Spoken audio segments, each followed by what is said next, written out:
Matapos ang promulgasyon ng desisyon, kusang loob na sumuko si Jun Digamon sa National Bureau of Investigation, isang hakbang na nagpapakita ng kanyang paggalang sa batas at ng kanyang pananagutan bilang isang mamamahayag at bilang isang mamamayan. Kilala si Brigada Jun Digamon ng marami sa mga tagapakinig dahil sa kanyang mga taon ng public service broadcasting at sa pagbibigay boses sa mga hinaing ng karaniwang mamamayan. Ang mga komentaryong naging sanhi ng kasong ito ay nagmula sa mga reklamo na inihain sa istasyon ng mga miyembro ng publiko na humihingi ng tulong. Ang mga ito ay ginawa bilang bahagi ng kanyang tungkulin bilang mamamahayag at hindi bunsod ng anumang personal na alitan sa nagreklamo. Bagamat nagpasya na ang korte hinggil sa mga legal na kahihinatnan ng naturang mga komentaryo, kinikilala ng Brigada News FM na ang mga isyung ito ay inilutang sa konteksto ng public service broadcasting. Ang usaping ito ay nananatiling isang personal na kasong legal.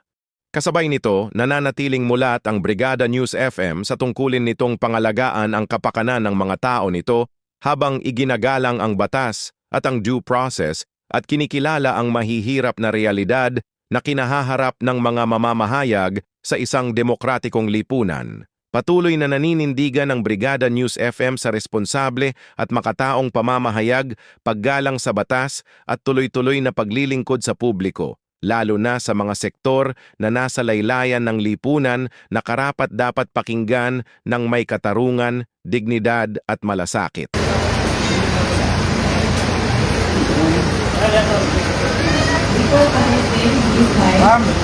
Mga kabrigada, mayong buntag.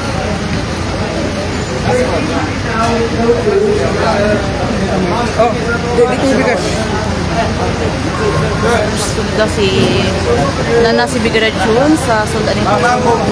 So, mag-proceed. Takaro dito sa may court.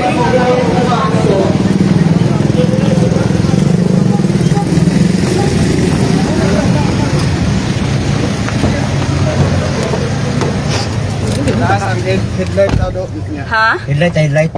Yan naka Asay. sunod ang dani mo. Tulad ka bihik. Una ni.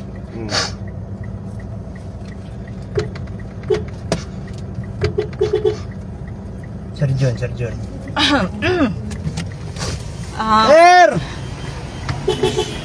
Sir John! Sunutan ning kuan, patrol makabrigada. Sunod ta? Sunod.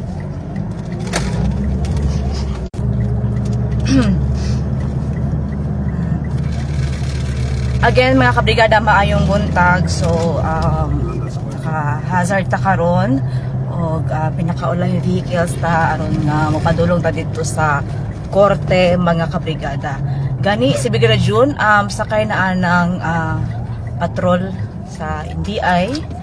Alright. Actually, ganihara na ako ready, mga kabrigada, ha. Ready na, lalanggid may ginapaabot na ganiha katong letter to voluntarily surrender, mga kabrigada. So, karong buntaga is pusita karon dito sa court po. Regarding ni sa iyahang kaso ng atubangon ng mga kabrigada, kadtong natakil kaganiya sa kung namati mo, ha, sa programang Tira Brigada with Aldrin Mantawid o Brigada Hill Bautista, kabahin natong gender-based harassment po sa Republic Act 11313 o Safe Spaces Act, mga kabrigada. Lumingong kag sexual harassment, no, so very broad pod kaayo siya, kay daghan siya kini meaning, pero ang iyahag kaso is dili related atong akong makaunaw na mo di maayo sama sa kanang pagpanghikap ana, so dili na siya maong ang iyahang pagpasumangil, mga kabrigada. So gi-educate pud ta para ma-update pud mo, mga kabrigada, gi-educate aning bag-ong nga kaso nga ipasa ka karon sa korte, kining gender based harassment, mga kabrigada. Online sexual online sexual harassment. Basta hadid to ninyo aron pud ma-edukarbo kay dili day basta-basta nga kung ano kanang mag sulti tag tinuod kung unsa nga piran sa tao bisag kining ipaagi lang ni siya og joke. So maging careful ta ana mga kabrigada kay basig ba susama ta aning sitwasyon karon ni Brigadier June. Okay, sa mga followers, sa mga tigpaminaw, sa manungutana, ayan, mauna ni ang update karon sa sitwasyon ni si Brigadier June. Actually, nagbilin pa siya mensahe mga kabrigada nga walay ang ika-worry kay naaman siya sa maayong kahimtang. So, dili na to ni buhian mga kabrigada, bala na to. Padaplin mga buwang. Buhian na dili na to ni siya buhian. Ma-update jud mo. Okay? Time to time na ma-update mo. Mo nang wala ninyo madungog si Brigadier June gumikan kay wala siya tago-tago ha. Ni volunteer siya nga mi-surrender mga kabrigada sa pagpaklaro lang. Voluntaryo siya nga mi-surrender po. Okay? So, ampo lang ta mga kabrigada, salig lang, think positive lang kay I know nga bisa si Brigadier June is wala mabukay nakita siya nga ang ipoda ika-worry. But sa to ang kabahin diligid malikayan po no, pero salig lang. Everything's happy for a reason kay wala man siya na butang sa ingon ani nga sitwasyon mga kabrigada kung dili siya hang pagpanalipod sa mga taong nangayig tabang. Okay? Nabutang siya sa ingon ani nga sitwasyon tungod sa iyahang pagtabang siya baya ang boses sa mga katawhan no. Siya ang boses sa mga taong nalisod og pagkamit sa mga justices mga kabrigada mo nang iyahang gipang komentaryuhan. Again mga kabrigada ayo mo kabalaka, pray lang ta. Sama sa ginaingon niya sa ere, God is good all the time. Kay ang iyahag yung ginapanghawakan is ang ano man good, ang positive side which is ang mutabang lamang gid ta. Okay, mulag mo ginamo ang makuha sa iya ang learning, ang iyahang pag build sa amo ang mga kabrigada which is kining maging tinud-anay ta sa isang katao. Ang mutabang gyud mo panalipod gyud sa mga katawhan nga nangayog tabang. So laban ta, ang laban ni Sir June is naata sa iyang likod nga mo push through nga makaya ni ang tanan mahuman talaga ni salig lang ta. Alright, update ta dali na ta sa kuan sa ni street dali San Pedro Bersiano Rizal puta kaswito aning mga lugar o di man taga Davao. Ano ta sa Guniana? O going tag Sanggunian ng mga kabrigada. Dito. Okay.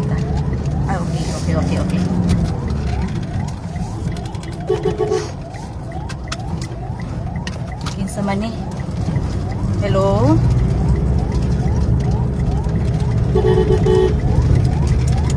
May pa, isa ko panawag ha. Kaya nag-live ko.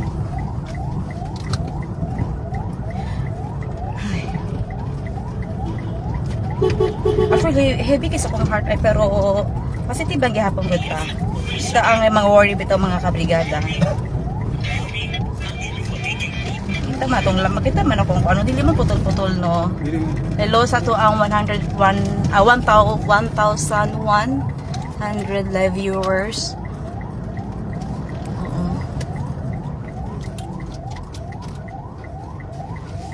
Kaya margiigang liw ko ron ay Yasin lang dia dok.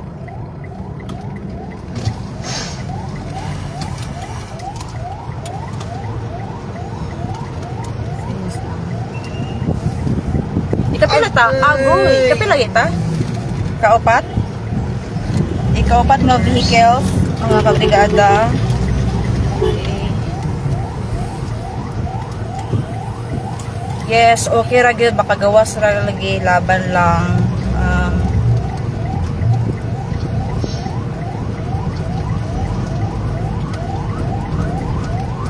Yes, laban lang kita mga kabrigada. Pray as always lang gud ang inyong pag-ampo mga kabrigada ang sa pinaka-powerful nga gikinahanglan sa pagkakaroon ni Brigadier June. Ayan, of course, salamat sa inyohang simpatiya o magpakaligunta para sa iyaha. Ayan. Dadon siya karon dito sa court, mga kabrigada. So, doon na lang dyan ta, ani. Pero, dili mo tayo makakuan, no? Pag-abot dito sa kuan, sa court, is dili mo tayo na-allowed. Sa gawas lang dyan ni ani mga kabrigada. So, that's why nag-live ni para pag ma-update ko mo. Kay, I know nga, dagahan na kaayo ang pangita, asa na si Sir June, o sa kakinood ang kaso nga giatubang karon ni Brigadier June. Yes, mga kabrigada, so morning, wala siya ni ato ipaklarohan nga wala siya busy. But actually, murag ka ng paganihan ng utana ko, nanabato ang warrant, pero wala pa man daw ni gawas, pero wala ta kabaluog kan sa orasa magawas ang warrant ni Brigadier June. So I think nga mga karon siguro ng adlaw mga kabrigada. Oo. Tabangan na to si Brigadier June, ang inyong pag-ampo mga kabrigada. Salig ta, manalangin ta, o God bless sa inyo hang tanan. Wala gino mga kabrigada, basta kining ang justice na paggani. Bugat is kutughan. Pero bitaw, kaya rin ni, labaran ni.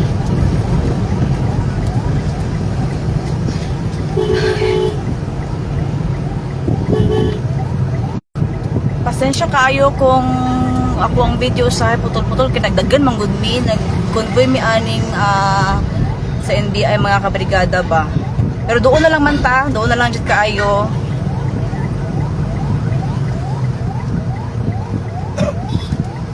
Ay, ginoo. Ang pag akong mata.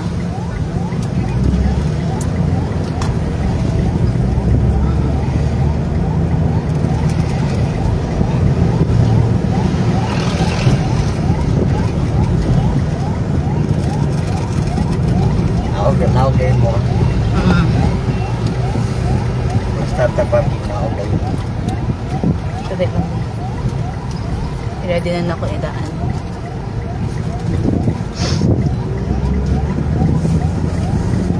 Tapos sa ano ron. Actually, ang lawyer din ni Brigadier June na po sa court, paabot na po. So, una lang ta makabrigada. Standby lang, standby lang.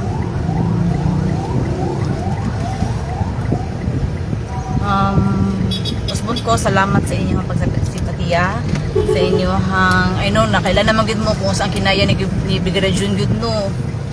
So, muuna ni iyahang, ha? Okay. Gila lang ha. Ito, plaster ba si Bani? Ginaw. Wait. Ay!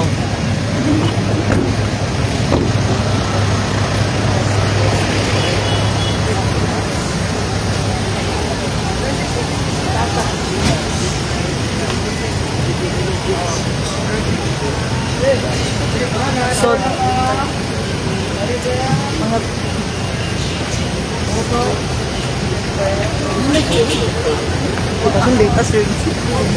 wait lang.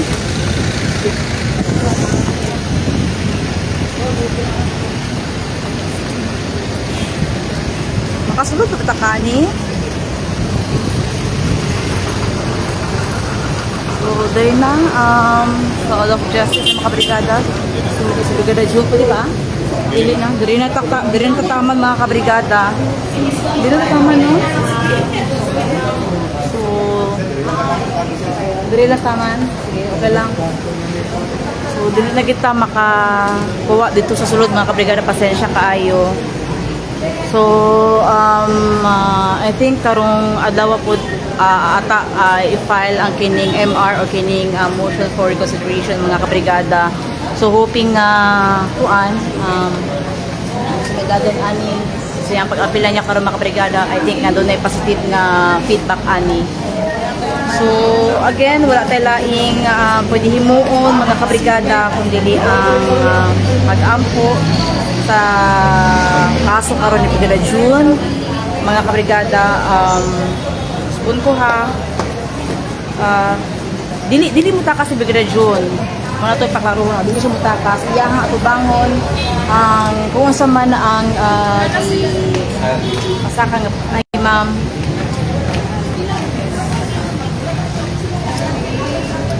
Yes, bigyan noon si God is good all the time. Mo din nato ang isaulo nato mga kabrigada. Ang iyahang kaso nga di atubang karon tungod ni sa iyahang pagpanalipod sa katawhan, naging tingog siya sa mga taong pobre nga nangayo og tabang yung taon mga kabrigada. So, isudyod ning pobre ka sa kalibutan. Kailang di positiban gyapon na mga kabrigada. Ayaw mo kawalaw paglaom, dili ta mawala og again paglaom mga kabrigada. Maangkon na gihapon ni Brigada ang hustong hustisya. Again, wala siya personal na bangit yun kung dili naging kuan lang gid siya mga kabrigada, naging voice lang gid siya sa mga tao nga nagpatabang diya sa brigada po. No. Amo ni itong kaso nga related na tulo ka mga complainant mga kabrigada. Pero dili lang ito magtakal anak kay basi kita po ang mabalikan. So again sa mga nungutana kay Brigada June, sa mga gusto makibalo sa iyang status niya karon. So, nana siya karon sa Hall of Justice sa korte mga kabrigada. Okay.